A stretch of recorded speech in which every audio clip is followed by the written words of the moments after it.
नमस्कार मित्रांनो, कसे आहात? आज मी हा जो व्हिडिओ शूट करतोय, खरं तर फार मनाविरुद्ध करतोय हा व्हिडिओ शूट. कारण मी माझ्या किंवा आपल्या यूट्यूब चॅनलवर अब्लक एंटरटेनमेंटवर माझा आवडता सिनेमा, माझं आवडतं पुस्तक अशी दोन सदरं चालवतो. असे दोन सेगमेंट आहेत ते मी चालवतो. तर त्याच्यामध्ये माझा आवडता सिनेमा यामध्ये मी मला आवडलेले सिनेमे जे असतात त्याबद्दल तुमच्याशी बोलतो. आणि माझं आवडतं पुस्तक या सेगमेंटमध्ये मी मला आवडलेली जी पुस्तकं आहेत पण ती लोकांच्या लक्षात नाही आली, फार असं काय म्हणू आपण त्याला, पॉप्युलर नाही झाली आहेत, त्या पुस्तकांबद्दल मी बोलतो. आजचा हा जो व्हिडिओ आहे ना, तो मला न आवडलेल्या सिनेमाबद्दलचा आहे. त्याची काही मी असं काही सेगमेंट नाही आपल्याकडे. मला न आवडलेले सिनेमे असं काही नाही. न आवडलेल्या सिनेमांबद्दल काय बोलायचं ना. तर आज मी न आवडलेल्या सिनेमाबद्दल बोलतोय कारण आहे नाना पाटेकर. नाना पाटेकर आपल्या सगळ्यांचा, म्हणजे हा व्हिडिओ स्पेशली नाना पाटेकरचे जे फॅन आहेत त्यांच्यासाठी आहे.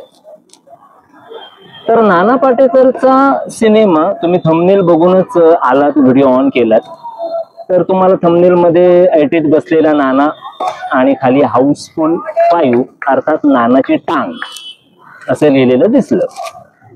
तर आधी मी क्लिअर करतो की नानाची टांग जर तुम्ही ChatGPT ला जाऊन सर्च केलं नानाची टांग म्हणजे काय, तर तिथे असं येतं की अस्थिर परिस्थिती किंवा काय म्हणूया त्याला, गोंधळलेला माणूस यांचा संदर्भ जेव्हा द्यायचा असतो तेव्हा नानाची टांग असं म्हटलं जातं. आणि या दोन्ही गोष्टी हाऊसफुल 5 मध्ये आहेत. अस्थिर माणसं आहेत, गोंधळलेली परिस्थिती आहे.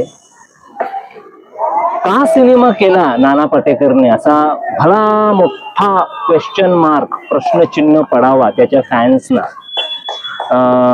असा तो सिनेमा आहे.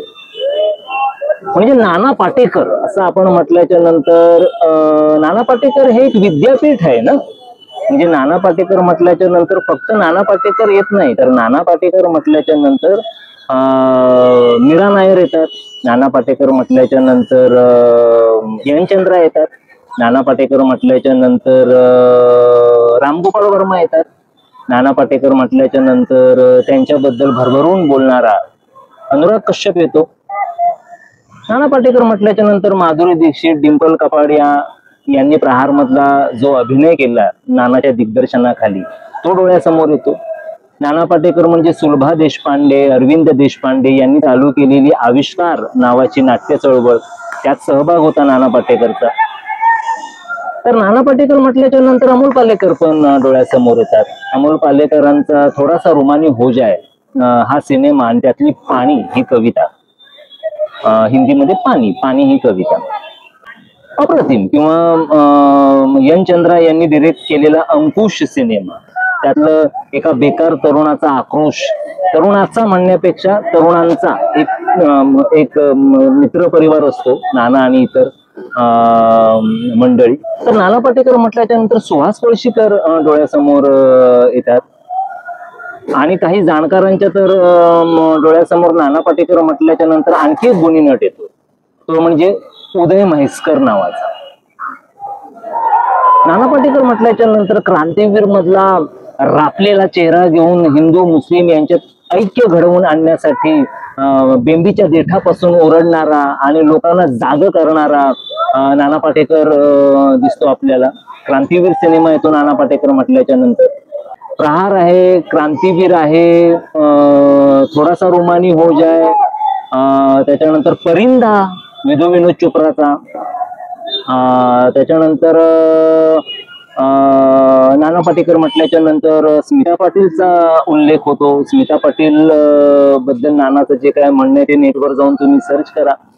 स्मिता पाटीलने नाना पाटेकरला या सिनेमा क्षेत्राकडे आणलं असं नाना पाटेकरचं म्हणणं आहे. नाना पाटेकर म्हटल्याच्या नंतर सत्यजित रे भारतीय सिनेमाचा एक चेहरा ते येतात डोळ्यासमोर. ते काय येतात बघा, नेटला जाऊन बघा. तर नाना पाटेकर म्हटल्याच्या नंतर एक गुणी माणसांची खाण डोळ्यासमोर येते. तर असा हा नाना पाटेकर माझ्या आयुष्यात आला माझ्या अगदी लहानपणी.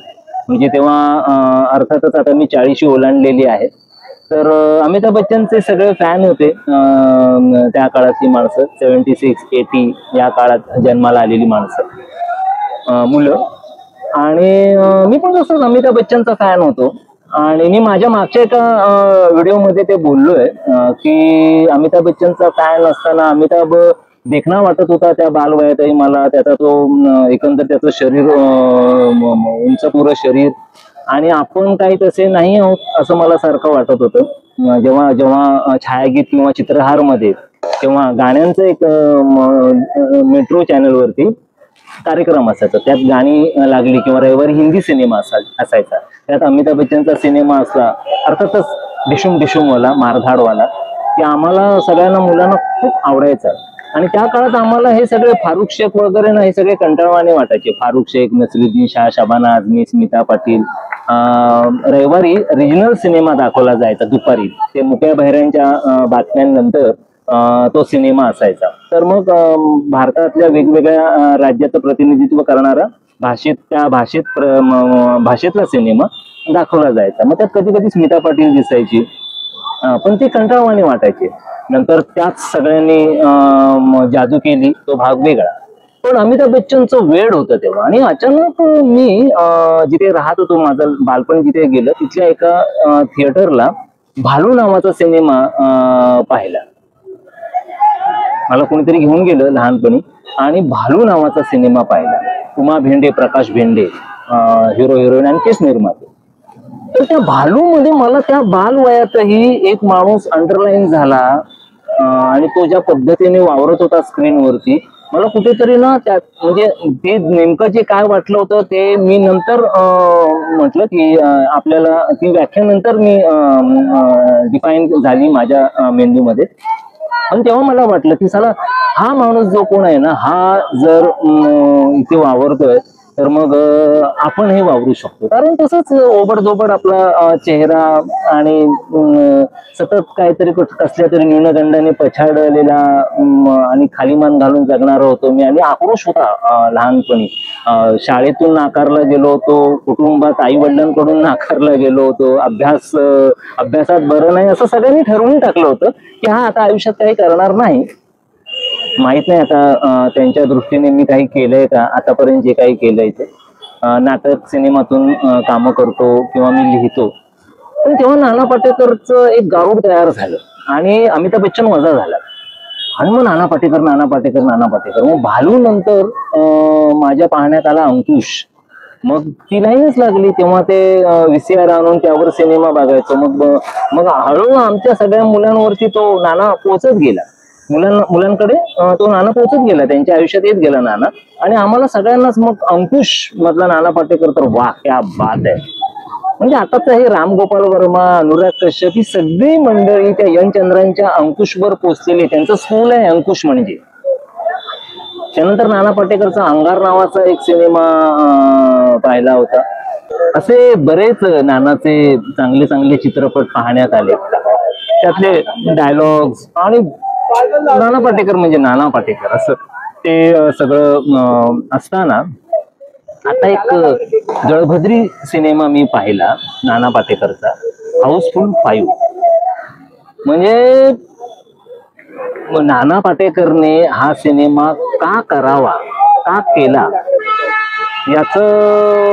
याचा विचार केल्याच्या नंतर म्हटलं काय असेल. पण मग मध्यंतरी नानाने जे काही मुलाखती दिल्या होत्या तर त्यात नाना असं म्हणाला होतं की तो अनीस बझमी नावाचा दिग्दर्शक आहे. तर अनीस बझमी त्याच्याकडे वेलकम नावाचं ते जे काही रसायन आहे, जे काही स्क्रिप्ट आहे तो सिनेमा, त्याबद्दल अनीस बझमी नाना पाटेकरला भेटायला गेला. तर नाना पाटेकर अनिल गजनीला म्हणाला की तू मला ऐकव स्टोरी. मग त्याने ऐकवली. मार्गावर थांबून म्हणाला मी हा सिनेमा करावा असं खरंच तुला वाटतं का? तर अनिल गजनी म्हणाला हो तुम्ही हा सिनेमा करायला हवा. तर हे आईची शपथ म्हणाला. तर नाना म्हणाला अनिल गजनीला. तर अनिल गजनी म्हणाला की हो मी माझ्या आईची शपथ घेतो हा सिनेमा तुम्ही करा. आणि म्हणे मग नाना पाटेकरने तो सिनेमा केला. तर आईची शपथ घे आणि एवढ्या एका नोटवरती नाना पाटेकर सिनेमे करायला लागला. हा आणखी एक राहिलं. नाना पाटेकर म्हणजे विजय तेंडुलकर, लेखक विजय तेंडुलकर माझे आवडते लेखक. तर ते नाना पाटेकरच्या सानिध्यात होते. तर नाना पाटेकर म्हणजे बुद्धिजीवी सगळं जब्बार पटेल. नाना पाटेकर म्हणजे सिंहासन मध्ये नाना पाटेकर होता. आणि सिंहासन पाहायला अगदी छोटासा जयराम हर्डीकर नावाचा एक गुणी नट आहे त्यात. म्हणजे आपण काय आपण जयराम हर्डीकर यांना गुणी नट म्हणणं म्हणजे सूर्याला काजव्याने बोलल्यासारखं आहे ऍक्च्युली ते. तर ही सगळी मंडळी नाना पाटेकर म्हटल्याच्या नंतर डोळ्यासमोर येतात. विजया मेहता येतात डोळ्यासमोर नाना पाटेकर म्हटल्याच्या नंतर. हमीदाबाईची कोठी मध्ये अशोक सराफ आणि नाना पाटेकर एकत्र होते. तरी अशी सगळी गुणी माणसं ज्या नाना पाटेकर बरोबर आयुष्यात त्यांना लाभली, नाना पाटेकरला जे काय एकंदर ती माणसं लाभली सोन्यासारखी. आणि मग नाना पाटेकर घडत गेला. नाना पाटेकर म्हणजे फक्त नाना पाटेकर असं नाही. नाना पाटेकर मागे या सगळ्यांचे श्रम आहेत. आणि या सगळ्यांचे श्रम नाना पाटेकरने हाऊसफुल 5 नावाचा सिनेमा करून ह्या सगळ्यांचे श्रम मातीत घातले. असा तो सिनेमा आहे. भिकार चोट सिनेमा हाऊसफुल 5. आणि त्याच्यात नाना आहे. आता म्हटलं नाना शपथा घ्यायला सांगतो, घे आईची शपथ मी हा सिनेमा, असं जर नाना पाटेकरने सुरू केलं असेल मग आतापर्यंत त्याचे जे काही सिनेमे बघितले त्यात संहिता होती, स्क्रिप्ट होतं, पटकथा होती, संवाद होते. म्हणजे पाणी सारखी कविता पाठ करण्याचा प्रयत्न केला किंवा कैसे बताऊ मैं तुम्हें तुम मेरे लिए कौन हो हे नाना पाटेकरने माधुरी दीक्षित साठी जे म्हटलेलं आहे वजूद नावाच्या सिनेमामध्ये, ते पाठ करण्याचा प्रयत्न केला. नाना पाटेकर सारखं बोलण्याचा प्रयत्न केला मी माझ्या आयुष्यात. जमलं नाही तो भाग वेगळा. पण नाना पाटेकर दैवत आहे ते सगळ्यांचं, माझ्यासारख्या दिग्दर्शकांचं, रायटरचं. आता नाना पाटेकरने माझं काही काम बघितलं नसेल, हा व्हिडिओ मित्रांनो जर नाना पाटेकरशी संबंधित कोणी जर बघत असेल तर कृपा करून माझा हा व्हिडिओ नाना पाटेकर पर्यंत पोहोचवा. कारण मला तो अवेलेबल नाही होतोय. मी ज्या पद्धतीने काम करतो, मी अंकुश बघूनच या सगळीकडे वळलो.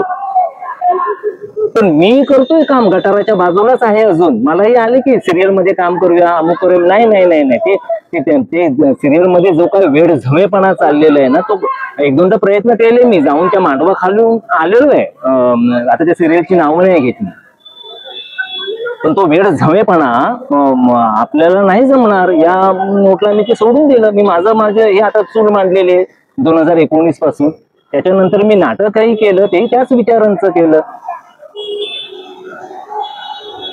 पण नानाचं असं काय झालेलं आहे, नाना म्हणतो मी समाजसेवा करतो, समाजसेवेसाठी मी असे सिनेमे स्वीकारतो, मला इकडून पैसे मिळतात आणि समाज सेवेसाठी मी ते पैसे म्हणजे अशा सिनेमांमधून मिळालेले पैसे मी समाजसेवेसाठी वापरतो. नको वापरूस बाबा असले पैसे. म्हणजे कसं झालं माहितीये का, एखाद्या माणसाने असं म्हणणं की मी दारूचा गुत्ता चालवतो आणि त्यातून जी काही मला मिळकत मला माझ्याजवळ येते किंवा मला जो काही प्रॉफिट होतो तो मी समाजसेवेसाठी वापरतो. नको, तू दारूचा गुत्ता बंद कर, ही समाजसेवा असेल खरी.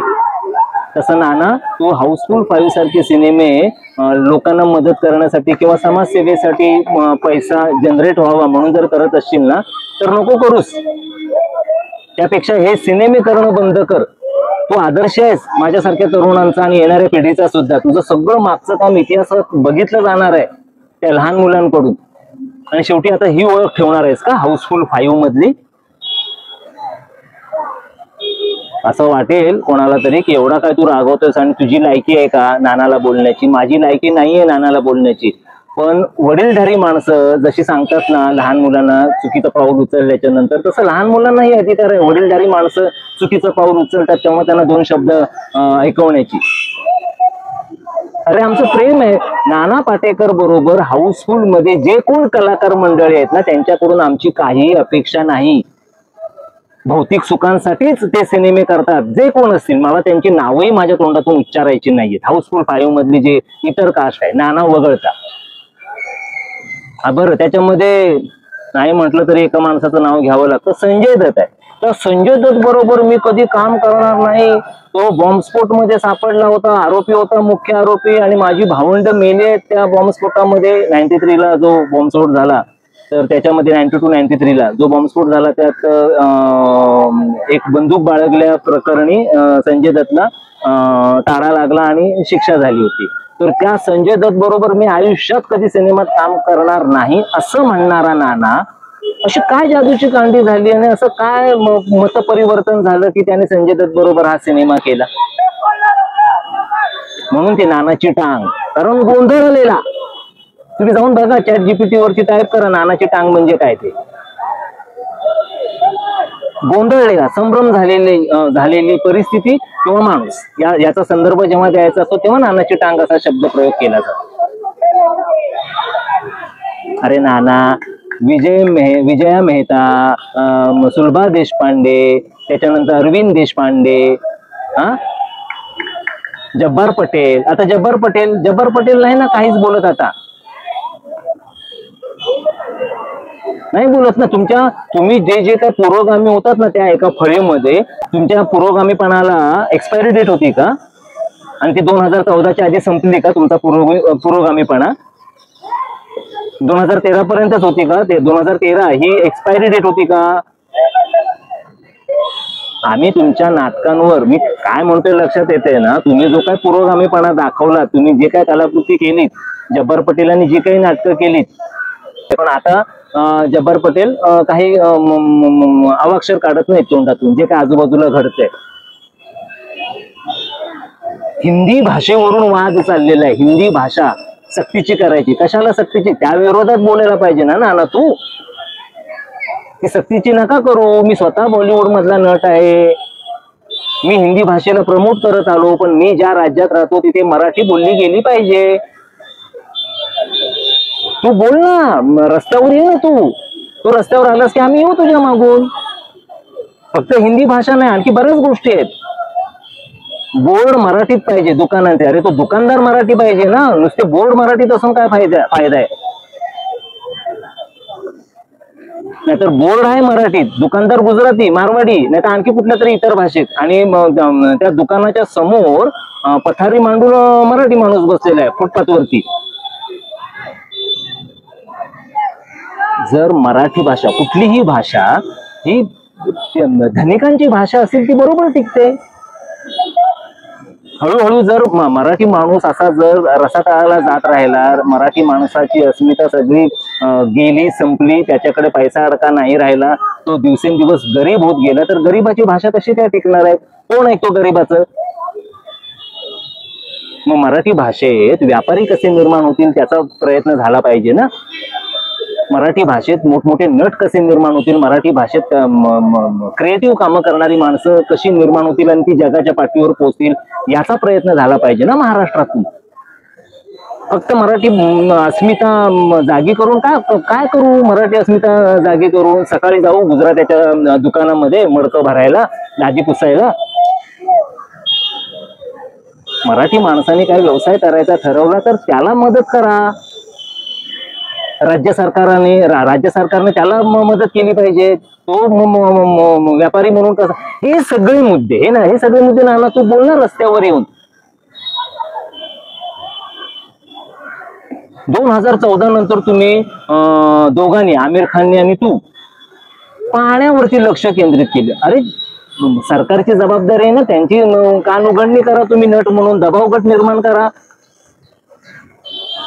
तुम्ही काय फाउंडेशन निर्माण करता? तुझं नाम फाउंडेशन, त्या आमिर खानचं पाणी फाउंडेशन.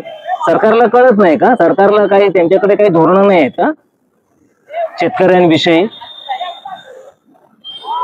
पाण्याविषयी? मग तुम्हीच सरकार ताब्यात घ्या, तुम्ही व्हा, तू मुख्यमंत्री, आमिर खानला कर उपमुख्यमंत्री.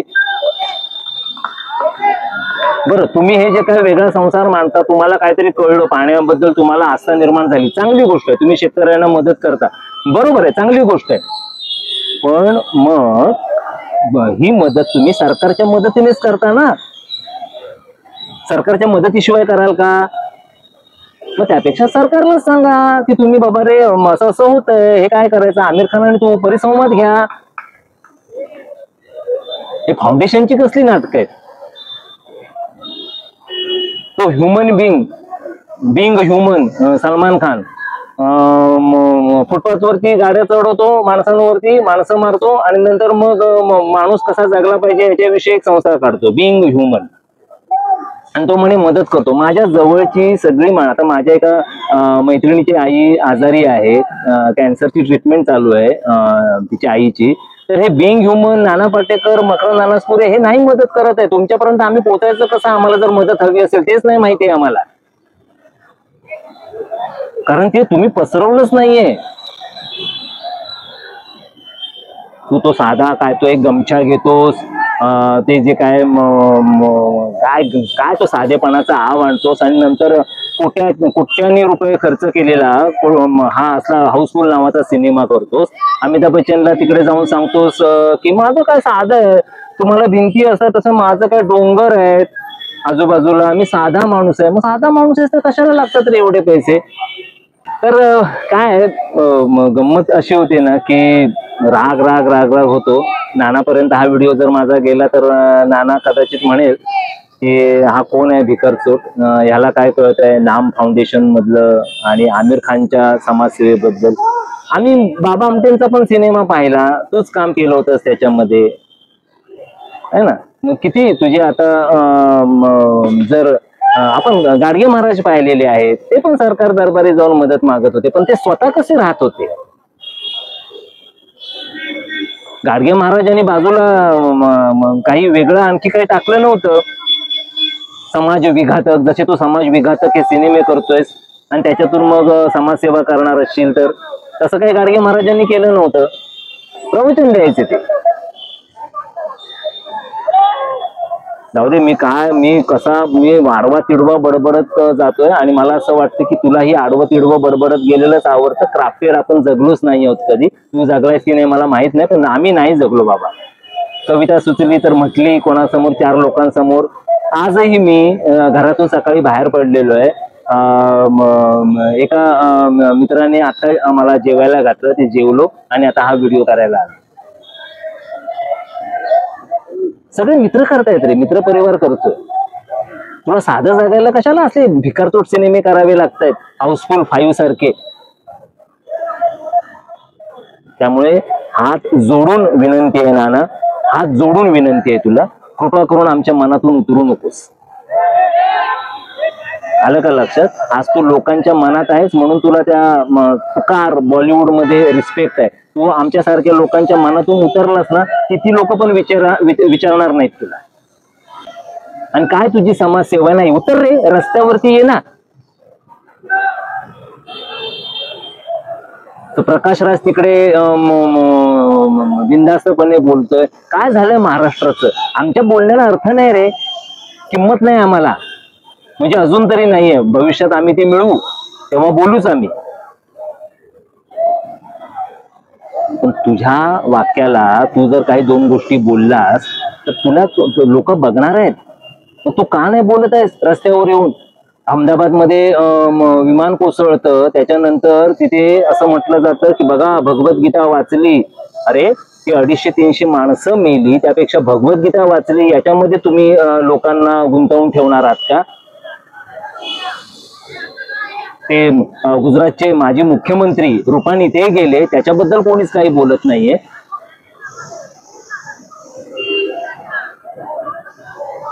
हिंदी सक्तीची करतायत आता. हिंदी व्हिडिओ मी पण करतो ना आपल्या चॅनलला, अब्लक एंटरटेनमेंट. आणि नाना, तू जर हा व्हिडिओ कृपा करून जर मी तुमच्याशी बोलतोय, प्रेक्षकांशी बोलतोय, मी काय नानाशी बोलत नाही.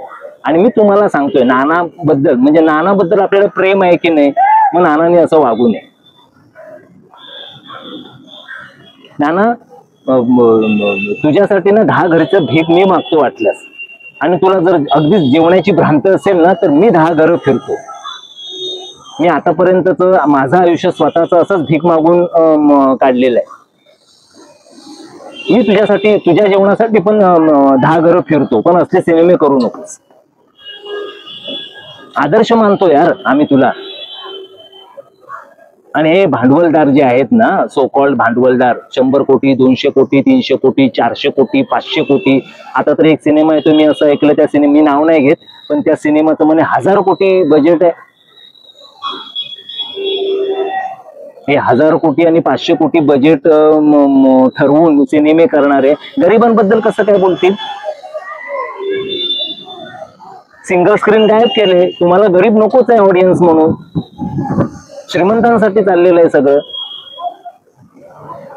बघ ना शाळेच्या काय अवस्था करून ठेवलेल्या आहेत. गरीबाला शिक्षण नाही मिळत आहे व्यवस्थित, गरीबाला आरोग्य व्यवस्था नाही मिळत आहे व्यवस्थित. उतरणार रस्त्यावरती आणि बोल हे असले कसले कुठे भिकारचोट सिनेमे करतोस हाऊसफुल 5 सारखे. असं करू नकोस रे बाबा नाना. सगळ्या चांगल्यावरचा विश्वास आता आमचा उडालाच आहे. एक काही थोडस धुकधुक आहे ना, ते नाना तुझ्या रूपाने आहे. अमिताभ बच्चन कडून आमची अपेक्षाच नाही की अमिताभ बच्चनने काही ट्विट करावं किंवा अमिताभ बच्चनने काही बोलावं. तू आहेस ना, माहीमला राहत होतास ना, म्हणजे तू जसं तेव्हा राहत होतास ना तसेच आम्ही अजूनही राहतोय. कविता करतो. जर तुला वेळ मिळाला, जर माझं चॅनल तुझ्यापर्यंत पोहोचलं तर अबलक एंटरटेनमेंट वरची 400 व्हिडिओ आहेत मी माझ्या बालबुद्धीने लिहिलेले. पण तुझ्या हाऊसफुल सारखे ती एक बालबुद्धी वेगळी आहे. तुम्ही सगळेजण असं समजता की म्हणजे हे हाऊसफुल पुरतं मी बोलतोय नाना. की साला प्रेक्षकांचं वय बौद्धिक वय 5 वर्ष आहे, त्याच्यासाठी तुम्ही 100 250 300 कोटी 500 कोटी खर्च करून सिनेमे करता. आणि काय तो धिंगाणा चालला होता, हिडीसपणा होता तो. नको रे नको नाना, नको करू. मी तुला आठवण करून देऊ का तुझ्यात काही चांगल्या सिनेमांची? बघ भालू, अंकुश, थोड़ा सा रोमानी हो जाए, अंगार, परिंदा, पक पक पकाक, देऊळ,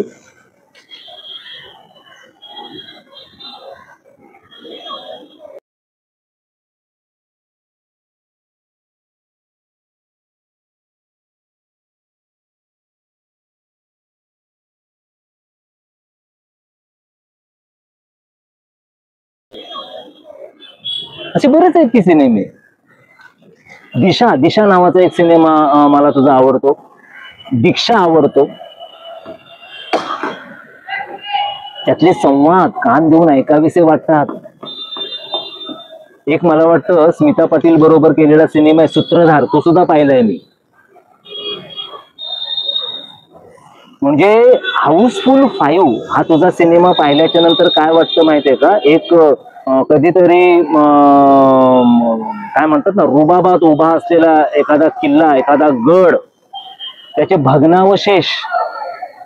अवस्थेतला तो किल्ला आपण बघतोय आता, असं वाटलं मला. त्याचा भूतकाळ फारच ग्रेट होता, पण आता मात्र तो लेचापेचा झालाय. भग्न अवस्थेमध्ये तो दिसला आणि फार क्यू करावीशी वाटली रे हाऊसफुल 5 मध्ये तुझी. आणि हे काय चालू केलंयस? तुझ्या आईची शपथ घ्या आणि सांग. मग उद्या तू सांगशील, एखादा दिग्दर्शक आला की तुझ्या कुत्र्याची शपथ घ्या आणि सांग, तुझ्या मांजरीची शपथ घ्या आणि सांग, मी करू का हा सिनेमा? काय चावटपणा आहे हा, तुझ्याकडून अपेक्षित नाही रे. संहिता वाचायचास ना तू, तुझ्याकडे संहिता घेऊन यायची म्हणजे थरका पुरतो लोकांचा. आणि आता तू शपथा घेऊन सिनेमे साईन करतोस. शपथा घेऊन सिनेमे साईन नाही करत आहेस, फक्त शपथा नाही, तुम्ही कुत्र्याची शपथ घ्या, मांजरीची शपथ घ्या, बरोबर करोडो आणा, मग मी करतो तुमचा सिनेमा. आणि आता तू हाऊसफुल सिनेमा केल्याच्या नंतर काय तुझा चॉईस आहे कळलं आता. तुझा चॉईस संपलाय, मेलाय म्हणून. आणि खरंच मी मगाशी तुला म्हणालो तसं की तुला जेवण्याची जर काय भ्रांत असेल ना, मी 10 घरं मागतो तुझ्यासाठी आणि तुला जेवायला घालतो. तुझ्या मुलाचं नाव मल्हार आहे, माझंही नाव मल्हारच आहे. मी घालतो जेवायला, भीक मागू ना, भीक मागू.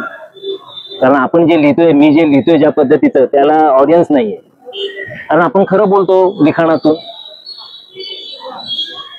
पण नको रे, नको नको करू. हे असले हाऊसफुल 5 सारखे, गुलामी मुस्तफा सारखा सिनेमा आठवतोय मला तुझा.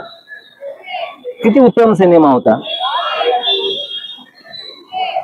प्रहार मधला तू तर अप्रतिम अप्रतिम. त्यामुळे आमच्या मनात घर करू नयेस ना तू, तसाच राहा बाबा. आणि त्या प्रतिमेला डागाळण्याचा तुला अधिकार नाहीये. आणि हे बोललो नसतो जर तू हे सगळं हाऊसफुल 5 सारखं काही अचकट विचकट तुझ्या मित्र परिवारामध्ये करत असता, तर आम्ही कशाला बोललो असतो. पण सिनेमाचा पडदा हा काही लोकांना वाटत असेल ना हगण्याचा, त्याच्यावर मुतण्याचा, त्यासाठीच असतो सिनेमाचा पडदा. तू नाही असणार रे. तू तुझ्या प्राथमिक अवस्थेपासून त्या गरिबीमध्ये सुद्धा सामाजिक मुद्दे लक्षात ठेवूनच सिनेमे केलेस ना, आतापर्यंत, काल परवापर्यंत. मग आता काय झालंय? मी येतो तुझ्याकडे आणि मी घेतो माझ्या आईची शपथ, आणि करशील माझी एक शॉर्ट फिल्म. पैसे नाही मिळणार, चालेल? मग तेव्हा म्हणशील ना, अरे मल्हार नाही रे, तुला का अक्कल आहे का, असं स्क्रिप्ट असतं का, तेव्हा बोलशील, आहे की नाही? पण अनीस बजमी सारखे मी करोडो घेऊन आलो की मग करशील. काय नाना, चल बाबा, मला अजून खरं तर खूप आडवं तिडवं बोलायचंय. आणि आता मी बरेच विचार करून ठेवलं होतं, पण ते सगळंच आलं नाहीये या व्हिडिओ मध्ये.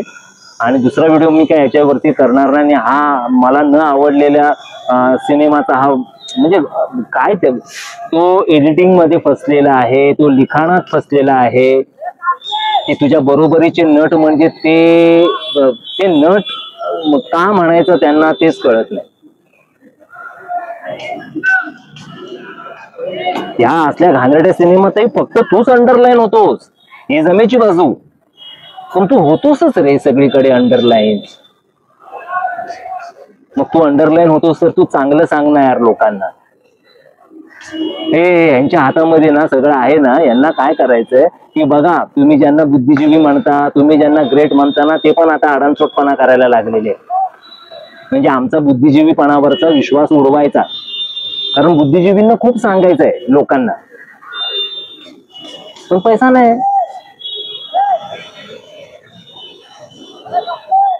बघ जरा फार बघ. आता काय बोलू, नको करूस असले सिनेमे.